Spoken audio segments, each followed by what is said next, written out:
그러니까 저는 되게 쉬울 줄 알았어요, 창업이. 왜냐면 저는 매출 5천억 하는 회사에 CEO도 해봤고, 임직원이 뭐 몇천 명이었고, 뭐 막 그런 거 있잖아요. 노조도 있었고, 막 38살부터 막 경영자였으니까 막 요만한 사업을 못 한다는 게 이제 사실은 상상이 좀 안 됐죠. 그랬더니 그게 아니더라고요. 네. 이 정도 나이가 되면 죽음을 되게 여러 번 보게 되거든요. 근데 저도 제작진 여러분들 같은 나이 때는 제 삶이 되게 영원할 거고 굉장히 지속될 거라는 막연한 기대감이 있어요. 그래서 내일보다는 오늘, 그러니까 미래 시간에 대한 이제 귀함이 좀 덜했죠. 근데 이제 지금 이 나이 정도 되면 사실은 5년 안에 제가 죽을 수 있다는 생각도 언제든지 해요. 이제 어떻게 죽어야 되고 무엇을 하고 죽는 게 한 삶을 살고 갈 때 유의미한가를 보는 관점이 생겨요. 결국 그런 것들의 모임이 제 죽음 앞에서에 대해 최종적인 나의 모습이 아닐까, 이런 생각을 해요. 네, 안녕하세요. 저는 오늘도 쓰레기와의 전쟁을 치열하게 하고 있는 슈퍼빈의 선장 김정빈입니다. 우리가 쓰고 버리는 많은 폐기물들이 실제로 재활용으로 연결되는 새로운 방법론을 공부하고 그거를 사업화하는 회사고요. 로봇공학 기술, 인공지능, 디지털 정보, 디자인이나 서비스까지 함께 고민해서 폐기물에 대한 순환 경제의 새로운 방법론을 제시하고자 하는 회사입니다. 제가 한림대학교를 3년 만에 조기 수석 졸업을 했거든요. 그런데 이제 제 학번 때만 해도 서울 수도권의 국자를 갖고 있는 학교 이하에서는 대기업의 이제 입사 면접 통과되지 않는, 그러니까 대학교의 타이틀이 핸디캡이라고 정의를 했던 것 같아요. 그러면서 이제 그거를 극복할 수 있는 방법으로 저는 이제 해외에 가서 공부를 하고 우리 사회가 주고 있는 이런 핸디캡을 극복해 볼래. 오레건에서 수학과에서 한 1년 정도 공부를 해서 배철러 디그리를 받고, 그 다음에 코넬대 경제학 박사과정에 입학해서 퀄리파이 에그잼을 받고요. 그 다음에 제가 이제 PhD 논문을 쓰지 않고 학교를 이제 하버드 케네디 스쿨로 다시 지원해서 옮겨요. 그 석사 과정에서 2년도 공부를 하고 만 6년 좀 넘게 미국 생활을 하고 한국에 귀국을 했죠. 제가 유학 갔을 때가 IMF 때였어요. 죽을 맛이었죠. 환율은 치솟는 상황이었고 많은 유학생들이 이제 돌아가기 시작하는 시기였죠. 아침에 이제 맥도날드 가면 얼리버즈 세트가 있어요. 1부 99센트 하는 거. 그거를 3개를 사요. 그래서 이제 들고 다니면서 이제 아침, 점심, 저녁을 다 그걸로 먹는 거죠. 근데 이제 그게 점심 때까지는 그래도 먹을만 한데 저녁 때 이게 식으면 패티에서 막 똥냄새가 나요. 근데 그런 거를 이제 한 보름, 2달 이렇게 먹으면서 버티기도 했고, 그런 환경들을 저는 상대적으로 되게 긍정적으로 수용하는 경향이 좀 있었던 것 같아요. 그런 어려운 환경에서 버틴 그 힘이 무언가를 다른 결정을 하거나 다른 시도를 할 때 굉장히 중요한 기초 체력의 역할은 하더라고요. 하버드 졸업하고 UN이랑 IMF를 지원했었고, 그때 이제 제 와이프가 임신을 해요. 아이는 한국에서 한국인으로 낳고 싶다 하면서 이제 귀국을 결정하게 되죠. 삼성화재 대리로 들어갔어요. 연봉 1억 이상 받는 비싼 대리로 입사를 했죠. 2년 있다가 이제 과장 진급 대상자였는데 진급에서 안 됐어요. 떨어졌어요. 서운하고 인정받지 못했다라는 억울함도 있고, 그래서 이제 국내 HR 컨설팅 회사에 들어가서 컨설팅 업무를 배우고 KPMG의 전략 컨설팅 그룹으로 이제 이직을 성공하죠. 클라이언트였던 코티티라는 곳에서 들어와서 직접 해봐라. 전략기획 본부장으로 이제 옮겨가게 되고요. 코스틸이라는 회사에 이제 지주사로 가요. 철강 CEO가 되고 지주사의 대표이사도 돼요. 구조조정 및 이제 신규 사업을 5년 가까이 이제 그 업무를 수행하게 되죠. 그러면 이제 회사 매출이 한 5천억 규모였거든요.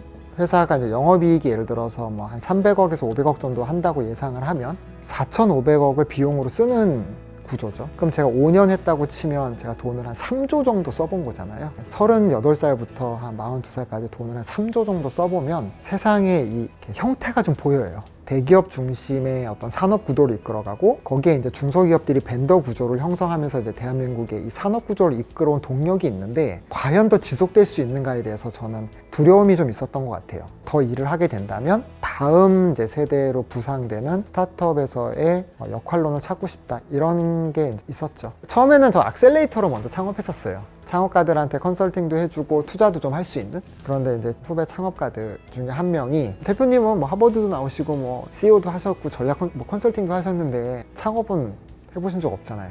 그렇게 얘기를 하더라고요. 이제 이런 생태계에서 뭔가 이렇게 함께 어울리려면 내가 창업이라는 그 전공법의 그 과정을 겪는 게 맞을지 모르겠다고 생각했고, 지금 회사에 슈퍼빈을 셋업하면서 이제 창업으로 들어오죠. 그게 이제 되게 잘 될 줄 알고 잘할 줄 알고 들어오고 나서 이제 그게 아니라는 걸 깨달는데 한 3년 걸렸죠. 네.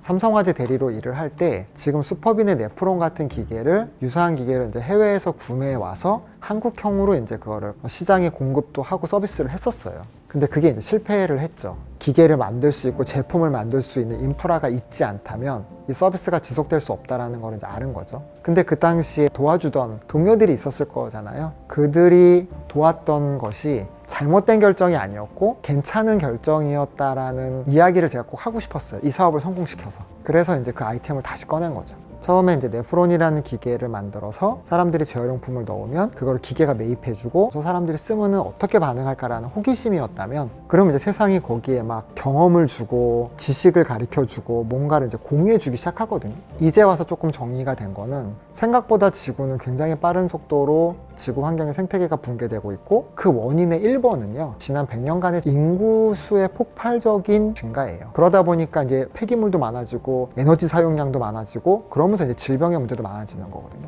우리 아이들에게 물려줄 수 있는 무언가 중에 가장 뼈아프게 놓치는 게 뭔가라고 봤을 때 저는 그거를 생물의 다양성이라고 봤어요. 그래서 이제 폐기물의 문제를 방어할 수 있는 기축을 개발해낸다면 아이들한테 생물의 다양성이 그래도 보존돼 있는 지구 생태계를 돌려줄 수 있지 않을까. 그러니까 저희 비즈니스 모델은 선형 경제가 아닌 이제 순환 경제를 설계한다고 얘기하거든요. 그러니까 저희는 이제 기본적으로 경제 구조를 선형 경제 구조를 갖고 있어요. 생산하고 소비하고 그거를 처분해요. 그러니까 폐기물 관리법이나 이런 것들이 다 처분 행위에 해당하는 거거든요. 그런데 이제 순환 경제는 생산하고 소비하는 소비자한테 역할론을 사회가 요구하는 거예요. 재활용이 가능한 것들을 너희들이 따로 모아봐. 그러니까 슈퍼비는 거기서 순환 경제 소비자에게 폐기물을 사는 거예요. 사서 그게 순환을 돌면 다시 생산자들에게 공급이 돼요. 폐기물들이 수집되고 선별되는 과정에 비즈니스 모델이 하나 있고요. 그렇게 수집되고 선별된 폐기물을 유통하거나 이제 물류를 하는 부분이 두 번째 저희 비즈니스 모델을 만드는 밸류체인이 있고요. 세 번째가 그렇게 만들어진 걸로 천연자원을 사용하고 있는 화학회사들, 펄프회사들, 유리나 이제 철강회사들에게 이 소재를 공급할 수 있도록 마지막 가공하는 게 저희한테는 사업 모델로 가지고 있고요. 거기서 수익이 나야 이거를 물류와 수집 선별에 이제 투자가 가능해지는 이렇게 구조가 만들어져야 되는데, 이 가공을 해야 되는 기계를 만들기 위한 실험실을 구하기가 어려운 거예요. 폐수도 나올 거고 장비도 덩치가 막 엄하게 크고 이러니까. 근데 이제 환경산업기술원에 가면 작은 단위의 플랜트를 실험할 수 있는 임대 공장들이 있어요. 그걸 저희가 이제 신청해서 그 안에 장치를 넣고 저희들이 실제로 돌릴 수 있는 실험을 하게 됐고요. 이번에 이제 화성에 4,200평의 대한민국에서 단군 이래 최대 규모의 플라스틱 가공 폐기물 공장을 저희가 지금 착공을 해서 만들고 있고요. 내년 3월에 이제 완공이 되면 아마 대한민국의 폐기물 가공이 이렇게도 될 수 있구나라는 사례를 보여줄 수 있다고 생각합니다.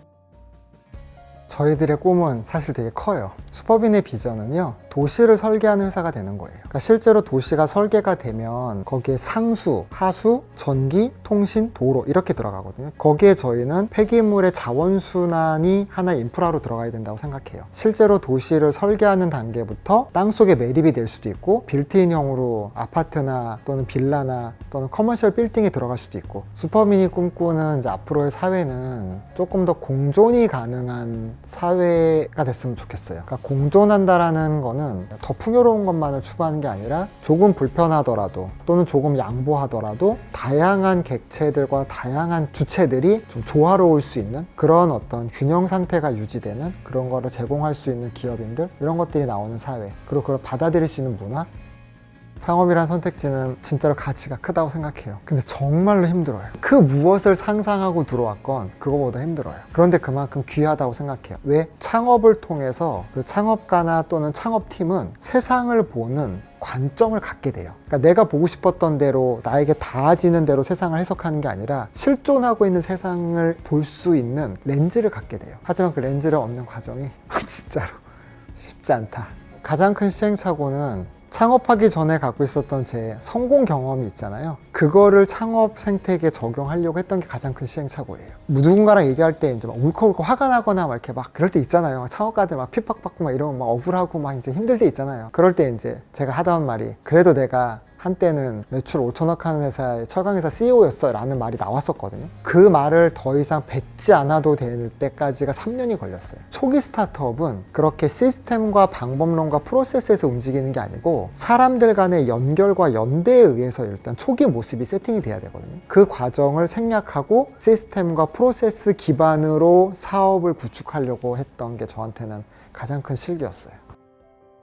이 정도 나이가 되면 죽음을 되게 여러 번 보게 되거든요. 굉장히 친했던 친구가 화장실에서 쓰러져서 이제 어린 나이에 세상을 달리했고 문자로 왔는데 처음 받아봤어요. 자기 부고? 자기 부고가 뭐지? 뭐 이런 생각을 제가 했던 것 같아요. 그러면서 이제 어제 만났던 친구, 다음 주에 만날 친구가 세상과 이별을 할 수 있구나라는 거를 굉장히 충격적으로 받아들이게 됐고 그게 이제 내 삶으로 들어올 수 있다는 걸 인정하는 이제 계기가 되는 거죠. 오늘 떠날 때 나는 어떤 어른으로 수법인에 있는 다른 친구들한테는 어떤 흔적을 남기는 사람으로 이 세상을 떠나게 될까를 항상 고민하는 것 같아요. 그러니까 불편하죠. 불편한데 외면하고 싶지 않고 가지고 가는 관점이 좀 있고 그런 죽음을 생각하거나 또는 세상이나 사람을 이해하는 거는 창업가한테 저는 절대적으로 중요하다고 생각해요. 왜냐하면 창업가가 세상에서 부딪히는 갈등과 피로도는 어떤 거로도 못 풀어요. 그런데 이제 그런 것들을 푼다라기보다는 인정하고 받아들이고 안고 있는 상태를 유지할 수 있는 거는 내가 갖고 있는 이 세상에 대한 어떤 여러 가지 철학적 관점들이거든요. 그 중에 저는 이제 죽음, 뭐 용기, 갈등, 불안 뭐 이런 것들이 이제 저는 성공과 또는 이제 좋은 스토리 외에도 균형감 있게 창업가 마음속에 존재하고 있어야 건강하게 창업가의 길을 갈 수 있지 않을까 이렇게 생각해요.